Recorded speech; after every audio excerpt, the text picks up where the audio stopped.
بێگومان کۆبوونەوەی مەسرور بارزانی و بریکاری وەزیری دەرەوەی ئەمریکا بۆ کاروباری وزال لە هەولێر گرنگی تایبەتی خۆی هەیە. گفتوگۆی زیاتر لەم بارەوە ئەکەین ئایا تا چەند ئەمریکا پشتیوانی خۆی بۆ هەرێمی کوردستان دەڕەبرێت و چەند پرسیارێکی دیکە لە بەهرۆز جعفەر سەرۆکی پەیمانگای میدیترانە بۆ توێژینەوەی هەرێمایەتی لەگەڵمانە لە سلێمانیەوە. ئەم کاتتان باش بەڕێز بەهرۆز، پێش هەموو شتێک با بزانین پشتیوانی ئەمریکا بۆ کەرتی وزەی هەرێمی کوردستان چۆن دەبینن؟ سپاس بۆ ئەو دەرفەتە. ئیدارەی ئەمریکا هەر لە سەرەتاوە پشتیوانی پرۆسە نەوتیەکانی هەرێمی کوردستانی کردووە. نەک ئەمریکا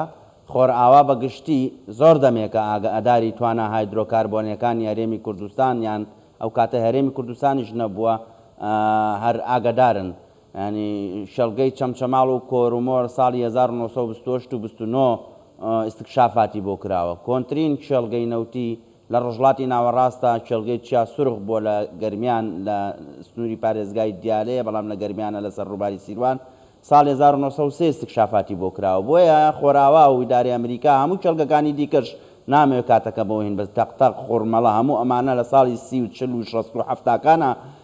استکشافاتیان بۆ کراوە و ئاگدارن کە لەم ناوچەیە سەرچاوی وزەی بەهێز هەن. بۆیە لە دوای ساڵی 2006 شەوەیان لە دوای دامەزرانی وەزارەتی سامانە سروشتیەکانی شەوە ئیدارەی ئەمریکا بە شێوەیەکی چڕوپەر پاڵپشتی کەرتی وزەی هەرێمی کوردستانە. یەکێک لەو نمونانەژەوەی لە ساڵی 2021 لە ئۆکتۆبەری 2021 ئیدارەی ئەمریکا 250 میلیۆن دلار فەندی چێڵگەی کۆرومۆری کردەوە بۆ فراوانترکردنی پلانت و وێزگەکان. بۆیە نەک لەم ناوچەیە لە شێوەیەکی گشتی لە تەواوی ڕۆژڵاتی ناوەڕاستە کەرتی وزە بۆ ئیدارەی ئەمریکا گرنگە. دوو بابەتی زۆر گرنگ هەیە کە بەردەوام بۆ خۆراوا گرنگە. ئامانجی ئەمریکا لە پشتیوانیکردن بۆ پێشخستنی کەرتی وزەی کوردستان بۆچی ئەگەڕێنەوە؟ بۆچی ئەو پشتیوانیەی لێ ئەکات بە درێژایی ئەو ماوەی کە باسێکەوە مێژوە دوور و درێژە؟ لە ڕاستیدا ئێمە وزەمان بە شێوەیەکی سەرەکی کە باسی وزە ئەکرێت نەوت و غازی سروشتیمان بەبیر دێتەوە، بەڵام لێرەدا وزەی نوێ بۆەوە هەیە، وزەی هایدرۆجینی سەوز هەیە، تەنانەت ئیدارەی مەواریدی ئیمایی و کێشەی ئاو هەر بە شێوەیەکی وزە حیسابەکرێ، وزەی خۆر، هەموو وزانەی دیکە. بەڵام نەوت و غازی سروشتی تاوەکو دێت بە پێی ئاژانسی وزەی جیهانی، بە پێی ئیدارەی معلوماتی ئەمریکی US Administration for Energy Policy، بە پێی هەموو ئەمانە ساڵ بە ساڵ پێداویستی جیهان بۆ بەکارهێنانی نەوت و غازی سروشتی زیاد ئەکات. یعنی لە ساڵی 2010 جیهان 85 میلیۆن بەرمیل نەوتی بەکارهێناوە، بەڵام ئمڕۆ جیهان ئمڕۆ لە 2024 جیهان 104 میلیۆن بەرمیل نەوتی پێویستەکەەوە. تا پێداویستی جیهان بۆ نەوت زیادی کردەوە، بۆ غازی سروشتی 3 هێندە تا 3.5 لە سەتا پێداویستی جیهان بۆ غازی سروشتی زیادی کردەوە. بۆیە ئەم دوو کاڵایەکی زۆر استراتیژین. ئەو فڕۆکەی کە بەڕێز جێگری وەزیری دەرەوەی ئەمریکا پێی سەفەری کردووە بە وزەی شەکا بە پێکاتەکانی نەوتی شەکات چۆن گەیشتۆتە ڕۆژڵاتی ناوەڕاست. بۆیە ئەم هاتنێکی گرنگە دووبارە دەلالەت لەوە کاتەوە هەرێمی کوردستان بۆ ئیدارەی ئەمریکا لە ڕوانگەی سێکتەری وزەوە گرنگە و گرنگتریشە لەوەی کە هەرێمی کوردستان بکەوێتە سەر سکەیەکی ستانداردی جیهانی بە پرۆسە نەوتیەکانە بچێتەوە دوای ئەو شۆک و جەڵدانەی لە ڕابردووە بەهۆی فشارە ئیقلیمی و فشارە عێراقیەکانەوە بەر هەرێمی کوردستان کەوتووە. باشە، کاتە ئایا پرسی هەناردەکردنەوەی نەوتی کوردستان بووە بە نێودەوڵەتی؟ ئەمە پرسیارێکە یەک تۆزێک ئەبێت تۆزێک لێ دوورکەوینەوە بەوەی ڕێک وەڵامی پرسیارەکە بینەوە. 6 مانگی ڕێکە بۆ ئیدارەی ئەمریکا و بۆ تورکیا و بۆ ئەپیکۆر و ئەو 8 کۆمپانیا نێودەوڵەتی لە هەرێمی کوردستان نیشایش دەکەن. 6 مانگ زیاترە بە تەواوەتی ڕوون بۆتەوە کە عێراق نایەوێت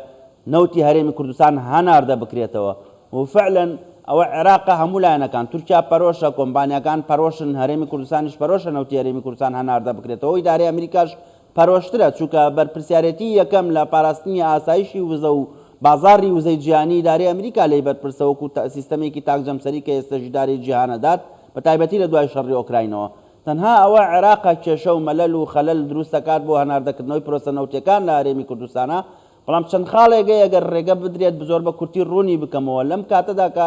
جێگری وەزیری دەرەوە سەردانی عێراق و هەرێمی کوردستانی کردووە. عێراق دوای 6 ساڵ 6 ساڵ عێراق خۆی ڕایەگەینێت کە هەناردەی نەوت زیاد دەکات بۆ 7 ملیۆن بەرمیل تەڵام تاوەکو ئێستا عێراق خۆی 3 ملیۆن و نیو بەرمیل تێپەڕ ناکات بۆ هەناردەکردن لە کاتێکە عێراق 6 ساڵ ئامادەکاریەکات بۆی گەڕێکی دیکەی گرێبەستەکان لەگەڵ کۆمپانیای جیهانەکان واژۆ بکات لە کۆی 29 پرۆژە تەنها 13 پرۆژە سەرنجی کۆمپانیا نێودەوڵەتەکانی ڕاکێشاوە لە کۆی 11 کێڵگەی غازی تەنها 2 کێڵگەی غازی سەرنجی کۆمپانیەکانی ڕاکێشاوە ئەمەش دەلالەتیەوە کات ئەو واقعی کە عێراق باش گوایە پێی وایە لە هەرێمی کوردستان باشتر ئیدارەی نەوت و غازی داوە ئەمە هەڵەیە بەڕاستی چونکە ئەوە دەری خستووە کە زۆربەی کێڵگە نەوتی و بیرە نەوتەکانی عێراق ئێستا پێویستیان بە ئینهانسین ئۆیل ڕکەڤەری هەیە ینی پێویستیان بە چاکردن و تەحسینی کێڵگە نەوتەکان هەیە لە عێراقا و جگە لەوەش ئەو شەوازی گرێبەستەی کە حکوومەتی عێراق بەردەوام پێی وایە هەرێمی کوردستان لەسەر هەڵا ئەنجامی داوە ئێستا خۆی گرێبەستێکی ئەنجام داوە لەگەڵ 13 گرێبەستی ئەنجام داوە لەم دوو ڕۆژێ ڕابردووە نزیکە لەم شەوازی گرێبەستەی کە هەرێمی کوردستان لە ماوەی 15 ساڵی ڕابردووە ئەنجامی داوە بۆیە من قەنەعەتم وایە ئەگەر هەرێمی کوردستان لە سەرەتاوە بۆ کۆتایی بەتەواوی پرۆسە نەوتەکانە بچێتەوە هاوشەوەی هەندێک ناوەندی جیهانی وەرکشۆپ و کۆڕ و کۆنفرانس و ئامادەکاری زانستی و نیشتیمانی بۆ بکات دامەزراوی نیشتیمانی کردی و هەرێمی کوردستان بەڕێوەبرێت من بە کاملی قەنەعەتەوە پێم وایە کە هەرێمی کوردستان توانێت بە تەواوەتی بچێتە سەر نەخشەی وزەی جیهانی و بچێتە سەر نەخشەی وزەی ناوچەکە بەڵام بەو مەرجەی لایەنە سیاسیەکان لە ئاسی ناوخۆیان نتوان کێشە دروست بکەن نتوان باڵانسێکی هەرێمایەتی باڵانسێکی ناوخۆی ڕابگرن ئەمەش هەرداواکاری ڕئیسی ئیدارەی ئەمریکا و ئەم هاتنەی جێگری وەزیری دەرەوەی ئەمریکای و پێشووتریش باربارا لیف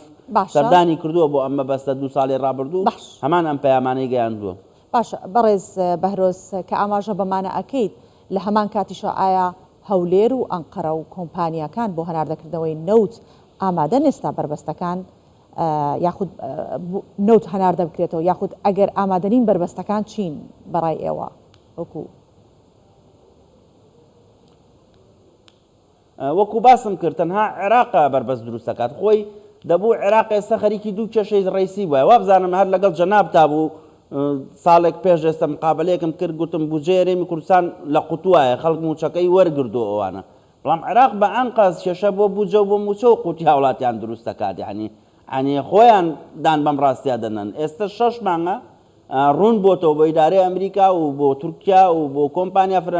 ڕەگەزەکان لە هەرێمی کوردستان کە ئەپیکۆریان دروست کردو چەندین بەیاننامەیان هەیە ئەپیکۆر کە باز لەوە دەکات عێراق بە ئەنقەز کێشە و خەلەل بۆ هەناردەکردنەوەی نەوتی هەرێمی کوردستان دروست دەکات لەبەر دوو سەبەبی ئەساسی سەبەبێکیان ئەوەیە کە